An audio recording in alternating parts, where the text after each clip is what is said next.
کہہ دو کہ اے یہود، اگر تم کو یہ دعویٰ ہو کہ تم ہی خدا کے دوست ہو اور لوگ نہیں، تو اگر تم سچے ہو تو ذرا موت کی آرزو تو کرو، اور یہ ان اعمال کے سبب جو کر چکے ہیں ہرگز اس کی آرزو نہیں کریں گے، اور خدا ظالموں سے خوب واقف ہے۔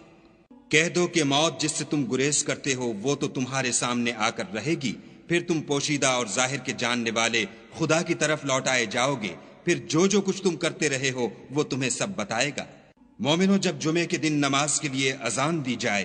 تو خدا کی یاد یعنی نماز کے لیے جلدی کرو، اور خرید و فروخت ترک کر دو اگر سمجھو تو یہ تمہارے حق میں بہتر ہے۔ پھر جب نماز ہو چکے تو اپنی اپنی راہ لو اور خدا کا فضل تلاش کرو، اور خدا کو بہت بہت یاد کرتے رہو تاکہ نجات پاؤ۔ اور جب یہ لوگ سودا بکتا یا تماشا ہوتا دیکھتے ہیں تو ادھر بھاگ جاتے ہیں اور تمہیں کھڑے کا کھڑا چھوڑ جاتے ہیں۔ کہہ دو کہ جو چیز خدا کے ہاں ہے وہ تماشے اور سودے سے کہیں بہتر ہے، اور خدا